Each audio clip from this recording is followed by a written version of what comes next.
siempre, si alguien se anima a hacer preguntas, podéis. Las más privadas luego, pero las genéricas... Venga, muy bien. Os paso el micro para que se quede grabado, ¿vale? Entonces, es solo por eso. Bueno, ¿se me oye? Yo te oigo, no sé, ¿se la oye? Sí. Bueno, soy Andrea. Muchas gracias, Noelia, por traer a la sociedad y al público en general, ¿no? Este problema que afecta a muchísimas personas hoy en día. Que lo sepan o no lo sepan, pero afecta. Y nada, yo te quería preguntar, por ejemplo, una persona que, pues eso, que le pueda resonar un poco, ¿no? Esto y que no tenga claro a lo mejor cómo hacer un poco ese primer arranque, ese primer movimiento. O sea, ¿tú qué le recomendarías que pudiese hacer? Como qué preguntas se puede hacer una persona para identificarse, más allá de haberte escuchado a ti y tal, pero bueno, aún así hay gente que quizás no está todavía en ese punto y no tiene un nivel de conciencia, digamos, ni siquiera tiene un nivel de conciencia, ¿no? Está en un nivel cero, ¿no? Plano, como la gran mayoría de la sociedad. ¿Qué tipo de preguntas se puede hacer un poco para intentar buscar dentro, ¿no? Y saber, pues oye, sí, no, a lo mejor, ¿qué pasa? ¿Qué hay ahí? Bueno, gracias por esta pregunta. Yo pienso que cuando ya empiezas a tomar esa conciencia, ¿no? De querer preguntarte, es porque ya empieza a haber un poquito de atención, pero sí que es verdad para poder, es un poco lo que hablaba antes, ¿no? De empezar a sentir, a ser honesto contigo, de si esto que estás haciendo te está empezando a generar malestar, de si las horas que le estás dedicando está empezando a dejar de impactar en el resto de áreas de tu vida. Si hay personas que a lo mejor en algún momento ya te han dicho algo y tú sigues todavía como diciendo... Entonces escucho, ¿no? O sea, pasa por un proceso de atender eso, ¿no? O sea, para mí son tiempos... ser honesto con una parte de sufrimiento que hay en ti, porque eso inevitablemente, por mucho que no queramos hacernos cargo de ello, todo el que se acuesta sabe si se está acostando con la mierda encima o no. Y eso muchas veces viene por esos consumos que no queremos ver, pero que está ahí. Y ese malestar interior para mí es la temperatura perfecta para poder medir. Lo que pasa es que, bueno, el problema para mí es que nos instauramos en ese malestar, ¿vale? Que eso es un poco de los conflictos que yo pienso, bajo mi opinión, que es lo que está pasando también con los consumos excesivos, ¿no? Hay una rueda, pongo el ejemplo del alcohol, por ejemplo, hay una rueda en la que yo bebo más de la cuenta, porque por supuesto con esto no hago apología de no beber alcohol, pienso que es un consumo moderado o de consumir, o sea, yo no soy ni prohibicionista ni nada por el estilo. Pienso que hay muchos riesgos porque es una sustancia que está muy integrada en la sociedad y que realmente es detonador de millones de pautas más y que la tenemos demasiado aceptada, integrada para la consecuencia que tiene a nivel político, social, gastos, etc. Eso sí que estoy totalmente en contra de cómo está instaurada nuestra sociedad.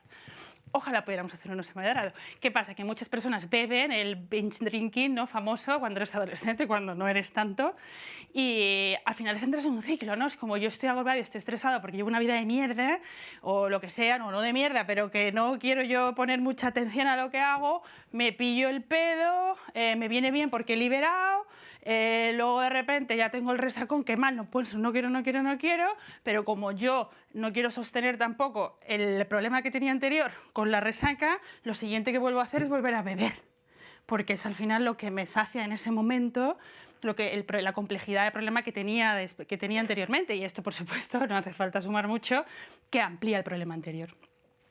No sé si te he respondido. Sí, gracias. Gracias. ¿Alguna más? Gracias. Vale, gracias. Hola Noelia, quería darte las gracias primero por tu ponencia. Gracias. Se nota que sabes mucho y te agradezco como adicta en remisión que hables de estas cosas. Gracias. Y te quiero hacer dos preguntas. Hablas, digamos, como del concepto, voy a hablar como hablas de transpersonal un poco en tu idioma, ¿no? Hablas como de tratarlo desde un punto de vista como holístico, ¿no? O sea, sí. Mente, espíritu, cuerpo y bueno, y luego todo lo que es la cultura, lo social y demás, ¿no? Totalmente. Podría entrar dentro del alma, dentro de la mente, sí, ¿no? Sí. La primera pregunta es, ¿dónde está Dios en todo ese contexto, ¿no? Vale. Y no estoy hablando de la religión. Sí, sí. Estoy hablando de ese ser superior, ¿no? El creador, etc, etc. Esa es la primera pregunta. Vale. Y otra que ya es curiosidad personal, no por tu trabajo y lo que tengas que decir. ¿Tú has tenido personalmente o en tu familia, en tu entorno, alguna condición de adicción y por eso has empezado a trabajar en esto? Sí, Muchas venga, voy con las gracias. dos. Gracias. Gracias a ti por las preguntas, muy interesante.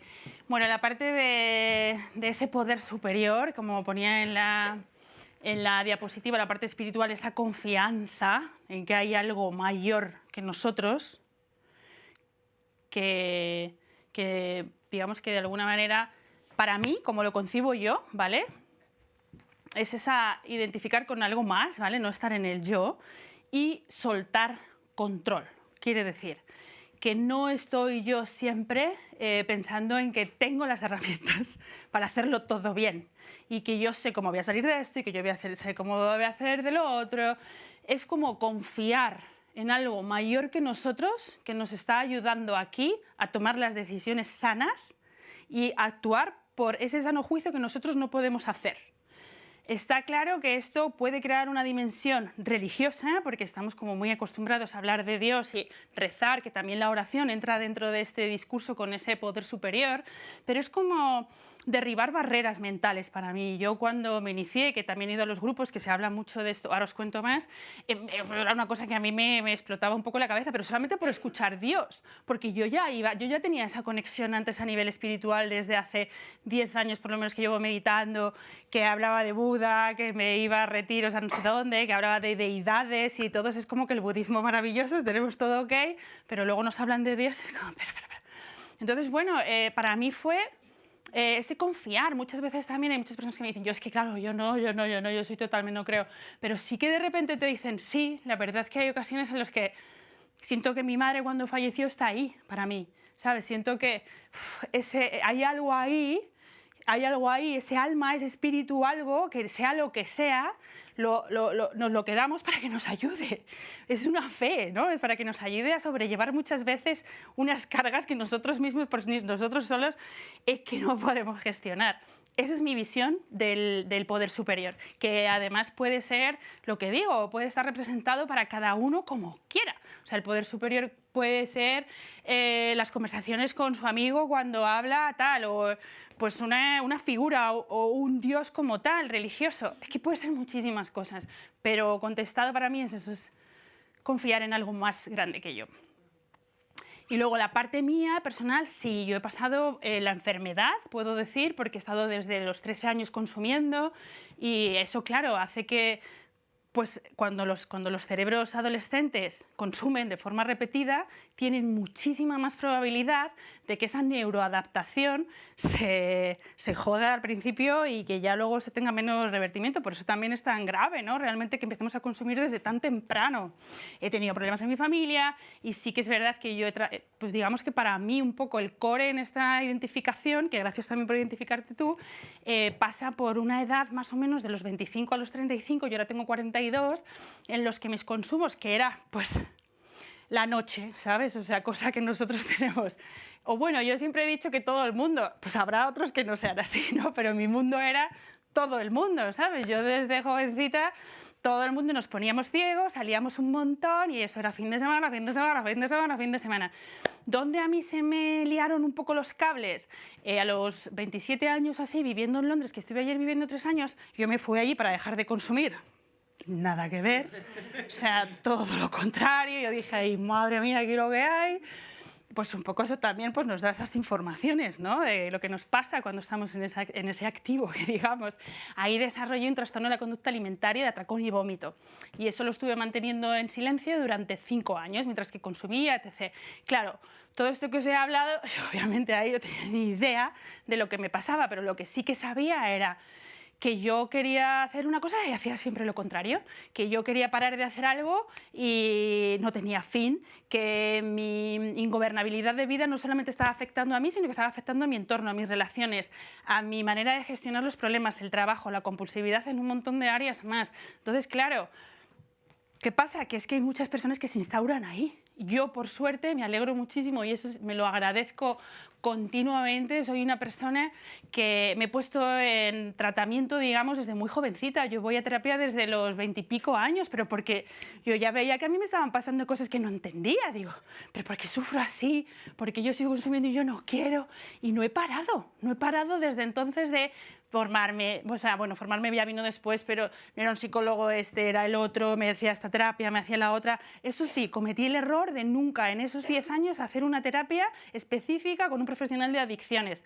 ¿Por qué? Porque yo me costaba identificarme, como le pasa a muchísimas personas ahora, porque yo decía, bueno, esto no, porque eso es como demasiado, ¿sabes? O sea, yo no me identifico ahí, entonces no voy a un profesional especializado. Y eso es uno de los mayores aprendizajes que tuve cuando me empecé a formar como profesional en las adicciones y a meterme en este campo, que es necesario, porque los psicólogos, con toda su mejor intención, claro que tienen pautas para trabajar con alguien que tiene una conducta compulsiva, pero hay muchos matices que te va a atender y te va a recomendar y te va a hacer un proceso mucho más claro para ti, y sobre todo te vas a sentir más sostenido.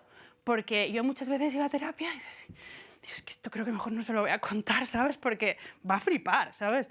Y eso pasa, yo no soy la primera que digo esto, y hay muchas personas que se han identificado en esta fase de acudir a un profesional y es que no han contado lo que les pasaba, porque les daba vergüenza.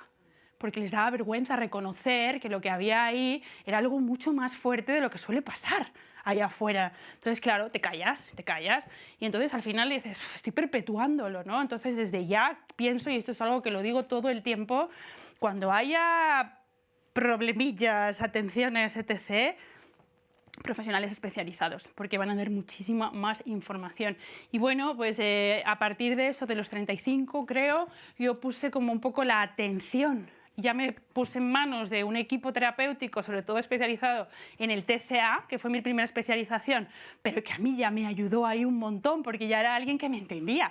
Porque o sea, el TCA es un trastorno de la conducta alimentaria, pero que es donde yo más me identifico, comedor compulsivo, es eso, ¿no? Es al final pegarte a atracones.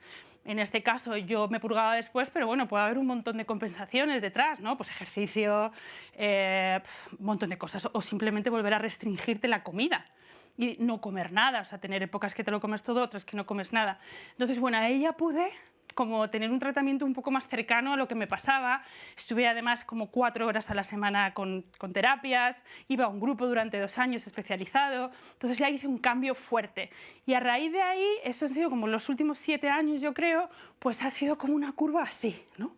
Que no es de la noche a la mañana, pero tú empiezas como a desprenderte un poco como me gusta este símil, ¿no? Como la fruta que acaba de madurar del árbol, que dice, venga ya relaja, ¿sabes? Que ya empiezas a soltar toda esa lucha interior que había dentro de ti, ese sufrimiento, pues con un montón de herramientas. Para mí la meditación ha sido algo que me ha salvado, siempre lo digo, profesionales, y entonces, bueno, pues mi pico empezó a hacer así, dejé de consumir, ahora empecé a formarme, sigo yendo a los grupos porque me parece una herramienta de refuerzo maravillosa, que con el que eso no tiene caducidad, porque al final estos grupos, pongo el caso otra vez de los 12 pasos, lo que te ayudan es a reformular tu vida, ¿sabes? A tener un viaje completo de todos esos defectos de carácter, de cosas que tú tenías en la cabeza y que no eran esas, ¿no? Entonces, bueno, me parece una herramienta de desarrollo personal maravillosa porque lo que decía antes, no somos responsables de la enfermedad, pero sí de la recuperación. Y la verdad que la recuperación es una etapa de la vida, a pesar de todo lo sufrido detrás, muy bonita, ¿no? Para el que sabe también, pues un poco quedarse con lo bueno de las crisis, ¿no? Esto siempre se habla mucho de... es una oportunidad de la hostia de poder mejorar como personas, no solamente a nivel individual, sino como sociedad, como yo creo que es el caso, que a mí ha sido un agradecimiento de hacer hacia afuera, de poder contar y de poder ayudar, acompañar en todo lo que pueda. Gracias. Gracias. ¡Venga! Gracias. Vale. Bueno, gracias también por... No sé, Ahora sí, es que... Nada, sí. Vale. Que gracias por tu sinceridad, ha sido súper bonito lo que has contado, súper emocionante. Gracias. Yo, de hecho, lo que te iba a preguntar, porque he identificado exactamente el TCA como adicción, a pesar de que muchos TCAs son precisamente el no consumir, pero yo quería preguntarte si, a pesar de que todo lo sincera que has sido, si es posible, Sí. dibujarnos un poquito cómo se siente uno tras superar esa adicción, no sé si física o psíquicamente, pero supongo que la liberación es brutal, pero me imagino que siempre queda ahí un poquito de... ¿no? De pozo. De pozo que habrá que vigilar o que habrá que tenerlo en el cajón vigiladito, pero que cómo es la vida una vez que has pasado todas esas fases. Maravillosa pregunta. Te agradezco mucho que la hagas porque es muy interesante también traer esa fase, ¿no?, de recuperación. Y esto yo todavía lo sigo identificando con la enfermedad, con esa instauración y esas cosas cerebrales que se quedan ahí, que a pesar de que haya mucho trabajo detrás e intención y esa responsabilidad de recuperarnos, somos muy vulnerables, ¿no? Por eso también se habla mucho en la recuperación de hacer ese nuevo plan de vida, que muchas veces es una putada, porque tienes que prescindir de cosas que quieres, de personas que quieres, de entornos que quieres, de cosas que haces, de incluso cosas así como lo que sea, a lo mejor trabajar. Quiero decir, cuando digo esto es, en mi caso, ha sido un proceso, ¿no? Pero al final vives atento a muchas cosas. Vives atento. El otro día escuché una cosa que me interesó mucho, que son... Bueno, no me acuerdo cómo se le llamaba la palabra, pero al final es un proceso de recuperación, transferencias se llamaba, que son cuántas transferencias una persona en recuperación puede sostener a la vez. Y no se recomiendan más de 2 o 3, ¿vale? Porque cuando hablo de transferencias se habla de tener hitos importantes en tu vida, como puede ser pues un cambio de pareja o nueva pareja, o tu madre está jubilada, o me cambio de casa, o vivo en un estrés continuo, o me pongo a lanzarme a hacer de todo porque tengo esta compulsividad y yo vivo en el estrés todavía. Eso es algo que yo creo que para la persona que sufre la enfermedad de la adicción, incluso en recuperación, le cuesta muchísimo integrar y entender, porque hay una lucha continua interna en la que tú quieres verte y vivirte normal.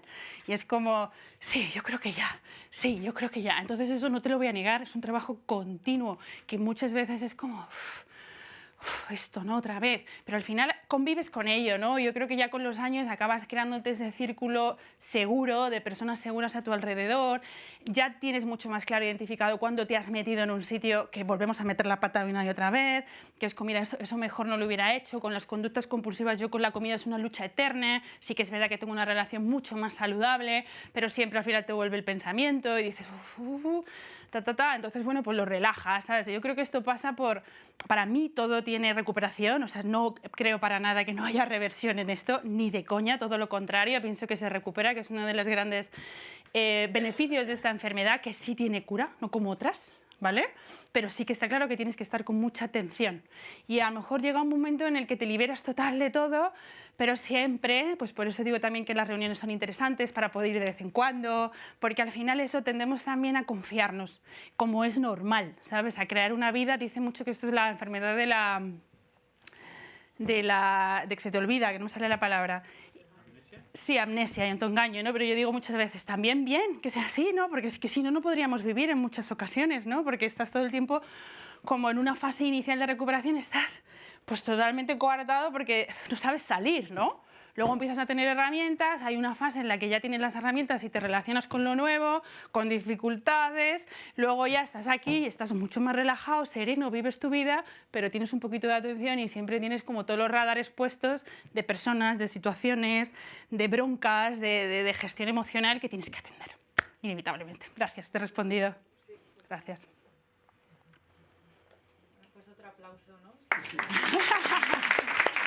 Muchas gracias a todos. Pues un placer. Mil gracias. A vosotros. Pues nada, chicos, mil gracias. Gracias, Noelia, ha sido A una vosotros. pasada. Os vais ya a casa con calcetines, con el estómago lleno, con el café, con el mural, que no sé si lo habéis visto lo que hacen los de Visual Material, que es impresionante. Ay, eso no lo he visto. Ah, pues mira, vale. ahora que nos lo pongan y lo Sí. ves porque es Guay. espectacular. A ver. Es increíble. No, es brutal lo que hacen. Entonces, nada, os vais con la lectura del fin de con todo. Hemos tenido estos 2 últimos meses bastante enfocados a la salud mental y tal, la verdad, ha sido casualidad, pero sí, es que la vez anterior también fue bastante curioso. El mes que viene vamos a hablar, el tema es verdad, ¿vale? El ponente es casualmente mi padre, pero que me hace muchísima ilusión que lo haga él porque es experto en comunicación política, es periodista, es José Miguel Contreras, entonces si queréis bicharle un poco yo creo que va a ser espectacular la ponencia y bueno, me hace también a mí ilusión especial las cosas como son. Así que nada, muchísimas gracias a todos los que habéis venido repitiendo y a los nuevos, espero que os haya gustado y nada, todo el feedback ya sabéis que lo recibimos encantados. Y nada, buen fin de...